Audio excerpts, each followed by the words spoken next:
Haleluya, mpendo na kusalimia kwa jina la Yesu Kristo mwana Mungu aliye hai. Naamini Mungu amekubariki na juma la baraka, Mungu amekupa ushindi. Mungu amekupa ushindi, umepata kushinda kwa kila maeneo. Naamini ya kwamba utaendelea kushinda hata ile juma tunapolianza.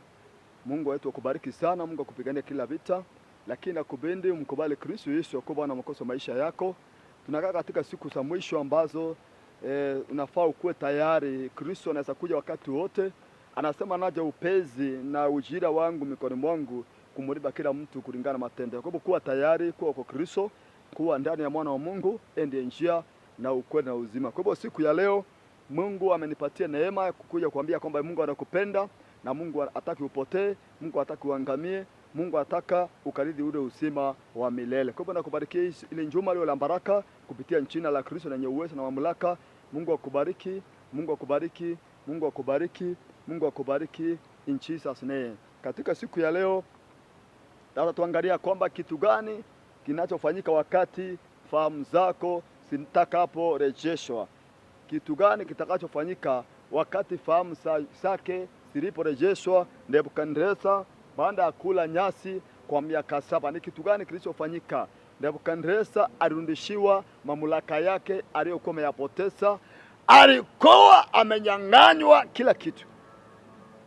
Lakini wakati alinua macho yake mbinguni, wakati alikubali kuokoka, wakati alikubali kutubu dhambi, wakati alikubali kutumikia Mungu, Biblia inasema fahamu zake zikarejeshwa, akarejeshewa ushukani, ule utawala wake ulikuwa umepotea, akarudishiwa ile vitu vyake vilikuwa vimempotea, akapata kuwa ni mfalme tena kama ilivyokuwa hapo mbeleni. Kwa hivyo jambo la kwanza, utarudishiwa yako yote uliokuwa umeyapoteza, kama vile imeandikwa kitabu cha Joel chapter 2 verse 25, inasema kwamba mkinitii nitawarudishia yenu yote yaliyoliwa na nzige, mandomando na tunutu na parare. Mungu atakurudishia yale yote ambayo ulikuwa umeyapoteza katika jina la Kristo mwana Mungu aliye hai. Jambo lingine litakalofanyika ni kwamba Mungu atakuongezea miaka ya kuishi na afya na uzima. Ayubu aliongezewa tena miaka kuishi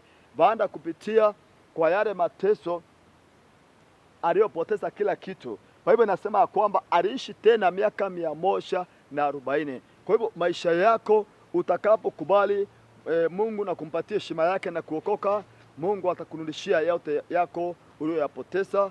Ayubu sura 42 mstari ya 10 na mpaka 16 nasema kwamba Mungu akampatia tena miaka ya kuishi miaka 140, akampatia tena familia nzuri, akampatia yote mali mara 2 kuliko alivyokuwa navyo hapa mbeleni. Kwa hivyo fikiria, ukapata kutazama mbinguni, ukapata kumweka Mungu kipaumbele kwa maisha yako, na Mungu wetu atakubariki. Jambo lingine linalofanyika wakati alirudishiwa ile ufahamu, Biblia inasema kwamba Mungu atatufurahisha.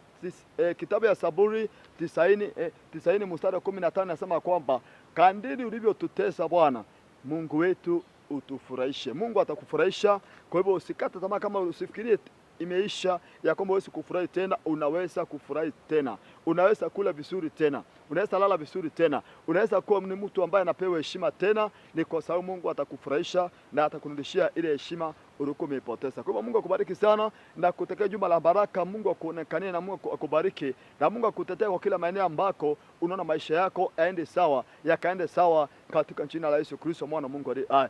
Kwa hivyo Nebukadneza alipoteza miaka 7. Maisha yake yalikuwa stagnated.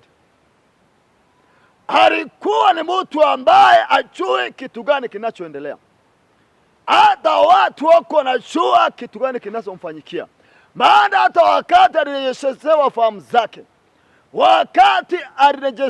fahamu zake, ndio wale watu wake, marafiki na wale serikali yake walirejeshewa pia akili zao, wakafikiria walikuwa na mfalme alikuwa anaitwa Nebukadneza, wakaenda kumutafuta.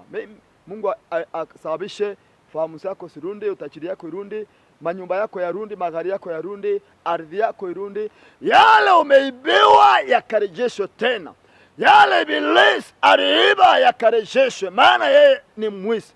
Biblia inasema anakujanga kuiba, kuharibu na kuangamiza, lakini Kristo Yesu alikuja ndio tuwe na uzima, tena uzima tele tele. Mungu alimrudishia Nebukadneza yale alikuwa ameyapoteza. Mungu akurudishia yale alikuwa ameyapoteza na akupe amani kwa utukufu wa jina lake. Na kutakia wiki ya baraka. Mungu akubariki, na kama hujamkubali Kristo Yesu akuwe Bwana na Mwokozi wa maisha yako, ni ngumu sana kurudishiwa hayo tumepata kuelezewa na Bible. Lakini ukipata kumkubali Kristo, umtii Mungu, Mungu atakurudishia yale yote umeyapoteza. Kwa hivyo rudi nyuma yangu kusema, Bwana Yesu, tawala maisha yangu, niokoe, nisamehe dhambi na makosa. Kutoka leo nakukubali ukuwe Bwana na Mwokozi wa maisha yangu, nisamehe dhambi zangu zote. Kuanzia leo nimemkataa shetani, mimi ni wako Yesu. Baba, nasema ni asante kwa mpendwa amekiri jina lako, na mbarikisha kwa jina la Yesu. Natangaza na kwa maneno lako anasema kwamba yeyote atakayeliita jina la Bwana ataokolewa. Natangaza kwa jina la Kristo ameokoka, ukamjaza na neema Roho Mtakatifu, na muongoze mara aenda kanisani akabatizwe kwa utukufu wa jina lako. Katika jina la Yesu naomba na kuamini. Amen. Mungu akubariki sana na kutendea mema in Jesus name. Amen. Amen. Amen. Amen. Amen. Amen. Amen. Yesu anakupenda, anakutakia mema, akubariki katika jina la Yesu. Amen. You are blessed in Jesus name. Amen.